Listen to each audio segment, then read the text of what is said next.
I'm Bob Lee, and you're watching ESPN Classics Tribute to Dan Marino. This game, the Dolphins and the Jets, September 21st, 1986.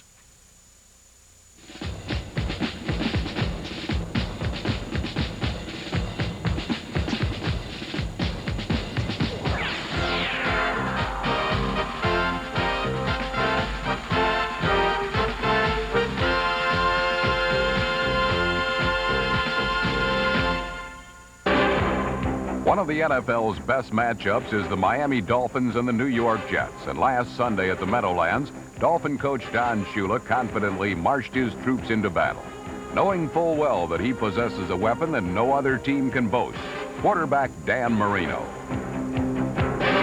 Marino is the reason the Dolphins are defending AFC East champions. And with him, Miami will always be contenders not only for a division title, but for the league championship as well. Jets quarterback Ken O'Brien is coming off a 1985 season in which he led the NFL in passing. And his rapid climb to the top has New York hoping that, like Marino, O'Brien can be their ticket to the Super Bowl. Certainly, Jets head coach Joe Walton would like to see his team develop the consistency that produces Super Bowl contenders. His Jets are trying to rebound from a thorough beating at the hands of another AFC East rival, the New England Patriots.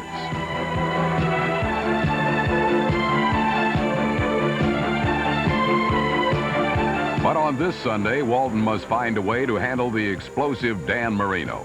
Perhaps the best way is simply to match him pass for pass, touchdown for touchdown.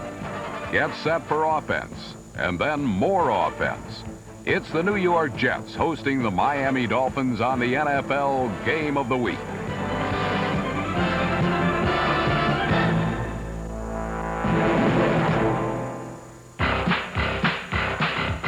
The game's first important play was not produced by either Marino or O'Brien, but rather by Jet punt returner Kurt Sohn, number 87.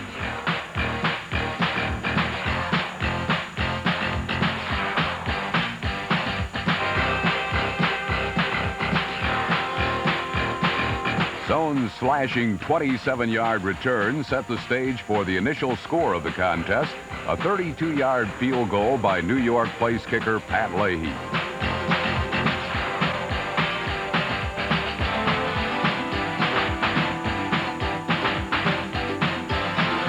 Strangely enough, over 10 minutes of the first quarter had elapsed, and Leahy's three-pointer was the only score. In a game that featured two of the NFL's finest quarterbacks, more was expected, and it didn't take long for more to take place.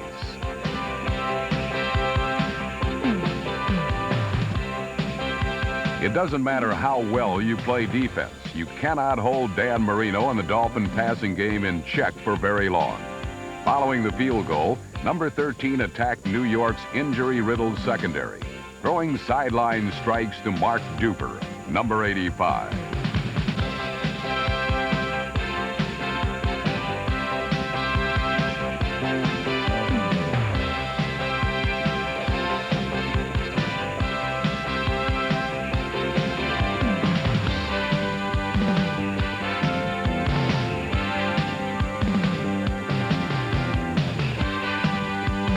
From the Jets' 6-yard line, Marino closed out the drive with this bullet to rookie wide receiver James Pruitt, number 82, who fought his way into the end zone.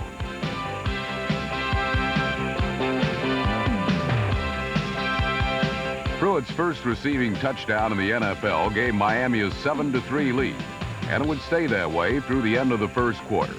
In the second period, however, the scoreboard would never stop, flashing numbers at the dizzying pace of a pinball machine.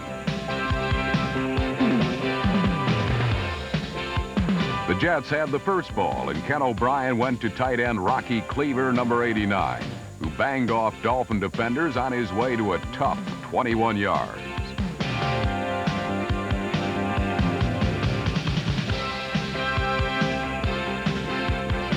Cleaver did everything but ring up points.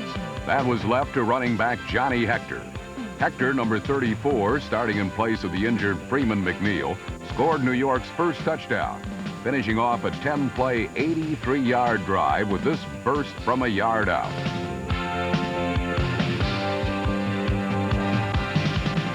3 minutes into the second quarter, the Jets had gone ahead 10-7.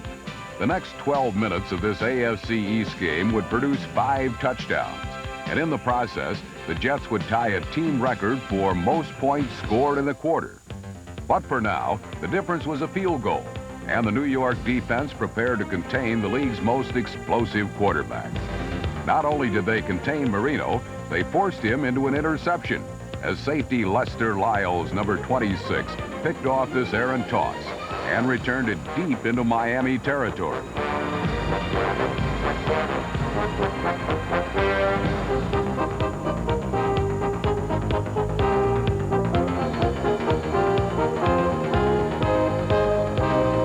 Again, it was Hector who got the Jets into the end zone, this time on a quick hitter up the middle from 8 yards out.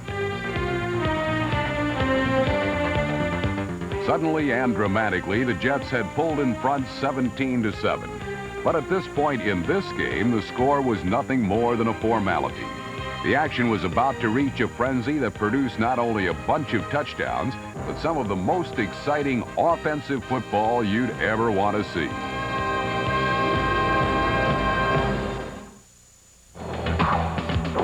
When it comes to offensive football, the Miami Dolphins take a backseat to no one. The reason is an offensive line without equal when it comes to pass protection. And of course, Dan Marino. Marino has the quickest and deadliest release in the game, and he flashed his lethal wing following New York's second touchdown.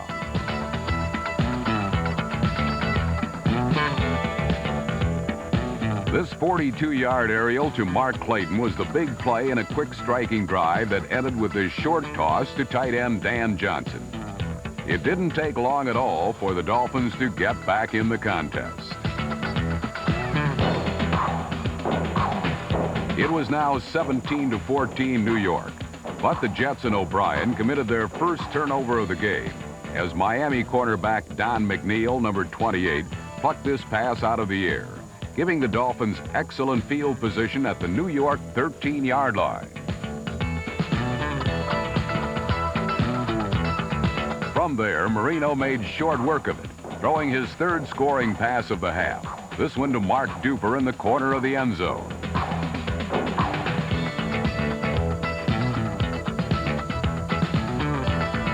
With 5 minutes remaining until halftime, the Dolphins now led 21-17. It was rather clear at this point that the Jets' defense would not be able to control Marino.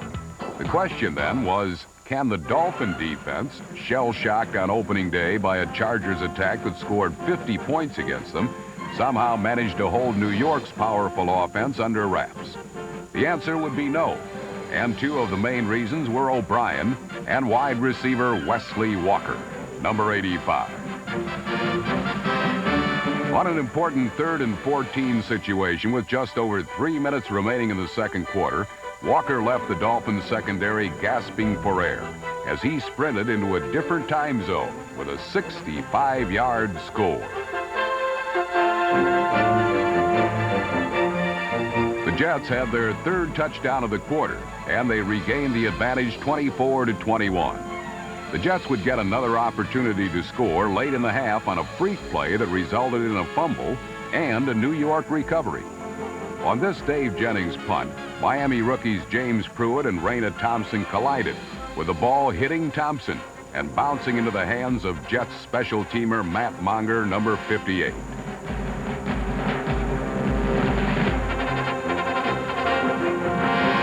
Monger's effort was brought back due to the rule that says that a botched punt return can be recovered by the defense, but not advanced.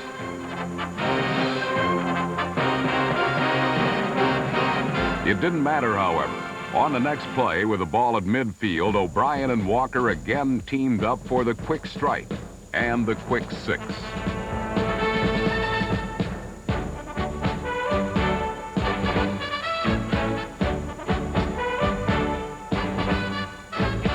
The score came with 40 seconds remaining in the first half and was the Jets' fourth touchdown of the second quarter, tying a team record.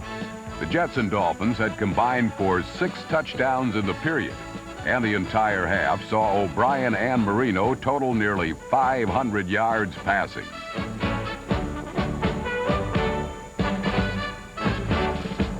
But as the first half came to its thrilling conclusion, two heroes were beginning to emerge. One was a swift wide receiver named Walker, with a special knack for outrunning secondaries to the end zone. And it was this talent that had the Jets ahead 31-21. The other hero was a young quarterback who was quickly moved into the elite group of performers that make up the NFL's superstars. Ken O'Brien may not receive the public attention that a Marino or an Elway generate, but this efficient field general is rapidly proving himself to be the equal of any quarterback in the league. And in the second half, Mr. O'Brien would state his case even more assertively.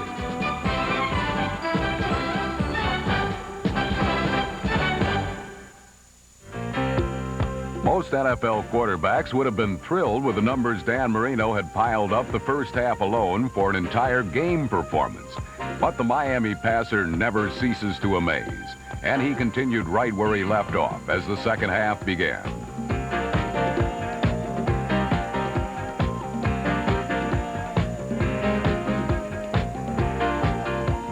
Dan's fourth touchdown pass of the game and his second to Mark Duper covered 46 yards and was almost embarrassing in its ease.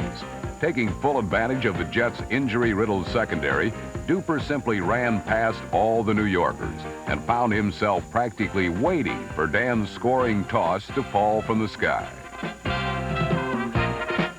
With Duper's touchdown, Miami trimmed New York's lead to 31-28, and Mark's Cheshire Cat smile was contagious. Soon all the Dolphins were grinning from ear to ear. After giving up a whopping 28 points to the Jets in the second quarter, Miami allowed no scoring at all in the third period as the New York offense sputtered.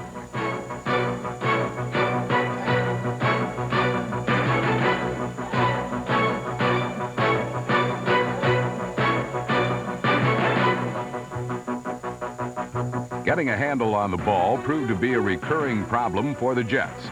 And when the Dolphins sacked O'Brien, then recovered his fumble, Miami was poised to strike again.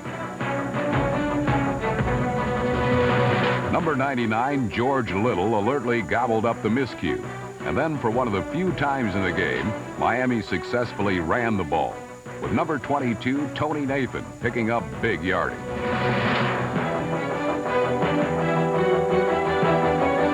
It then appeared that Marino was about to pick up another touchdown pass, but he just missed connecting with Mark Clayton over the middle.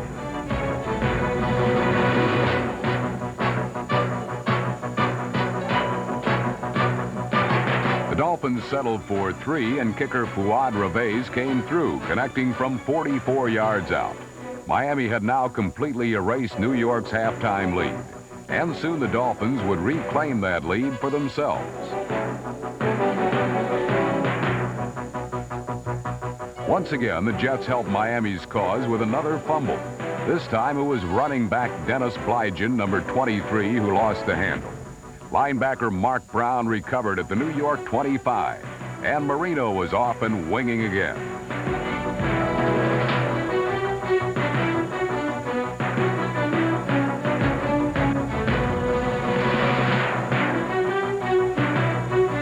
Duper was stopped just short of the goal line.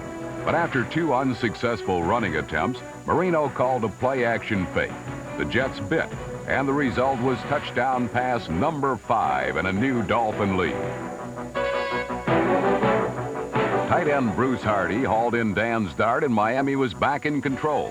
The third quarter had been totally dominated by the Floridians. They scored all the points, controlled the game tempo, and consistently took the ball away.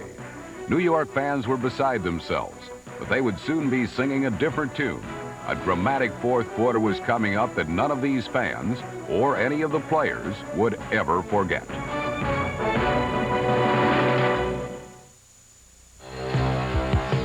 While the Jets continued to struggle in the second half, the Dolphins continued to ride the golden arm of Golden Boy Dan Marino. If Dan's Big Apple performance had been a Broadway show, it would have won him rave reviews and a lengthy and profitable run along the Great White Way. At one point, Marino faced a 3rd and 29 situation at the shadow of his own end zone. But Dan's Houdini-like escape got the Dolphins out of trouble.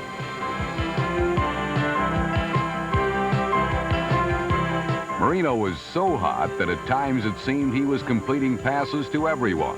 And in fact, that's just what was happening.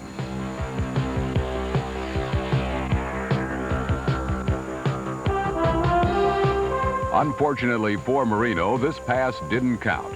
But the bullets that Ken O'Brien was firing in the fourth quarter certainly did.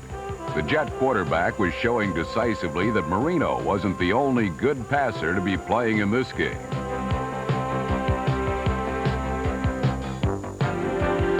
A big catch by wide receiver Al Toon set up 3 more O'Brien completions as the Jet attack finally began to revive itself.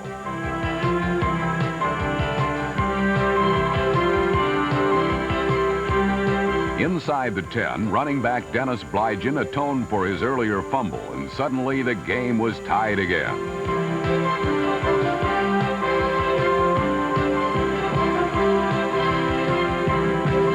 The Jets appeared to be picking up momentum.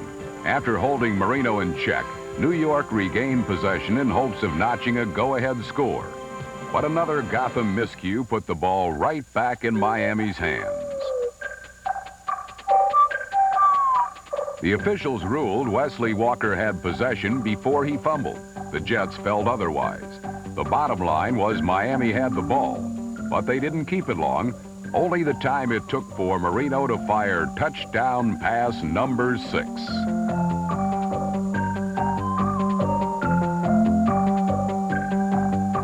With Mark Clayton's diving grab, the Dolphins took the lead with only 3 minutes to play.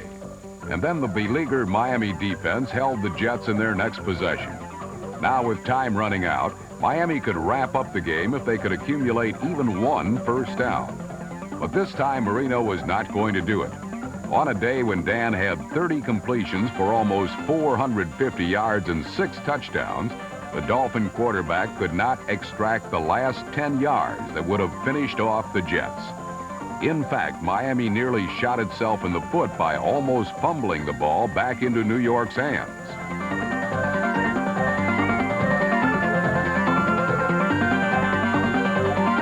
With barely a minute to play, Ken O'Brien took over. And with the help of clever-handed tight end Mickey Schuler, the Jets began an incredible march to the end zone. After dishing off to Johnny Hector, Schuler used the threat of a similar play to freeze the Dolphin defense and get out of bounds to stop the clock.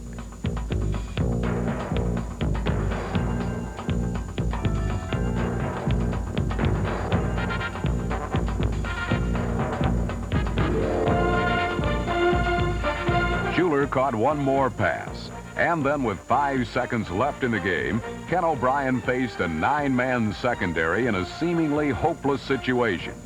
But then that hopeless feeling vanished quickly. With no time left on the clock, Wesley Walker came down with a catch. O'Brien fired the ball between 5 Dolphins. Wesley had his 3rd touchdown catch of the game, and with the conversion, the contest ripped into overtime. For the 3rd time in his career, Walker had collected a trio of scoring grabs in a single game. But none was ever as dramatic as this. New York had come back from the dead, then added to their good fortune by winning the overtime coin toss. But then it looked as if all their heroics were about to go by the wayside, as kick returner Michael Harper, number 84, appeared to fumble the football away.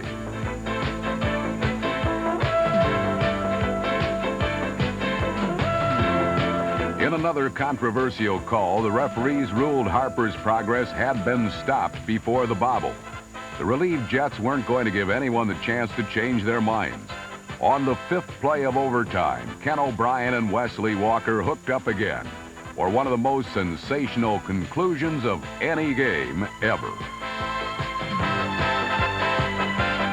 With Walker's team record 4th touchdown reception, the Jets had pulled out one of the most zany, improbable, and utterly unbelievable comeback victories in the annals of football. It capped off a day in which the 2 teams combined for 884 passing yards, the most ever in NFL history. 479 of those came from Ken O'Brien, whose leadership and moxie was equally as impressive. 35 years ago at the old Polo Grounds, a baseball player named Bobby Thompson hit a home run to propel the New York Giants into the World Series, one of the most dramatic moments in sports. Many New York fans admit they witnessed Thompson's blast. Now in 1986, there's another event which can make a New Yorker boast, "I was there." It was the day Wesley Walker hit a four-bagger of his own. 4 amazing touchdown catches to beat the Miami Dolphins, give the Jets an astonishing win, shatter league and team records, and make both player and fan utter in gasping acknowledgement, "That was the greatest game I've ever seen."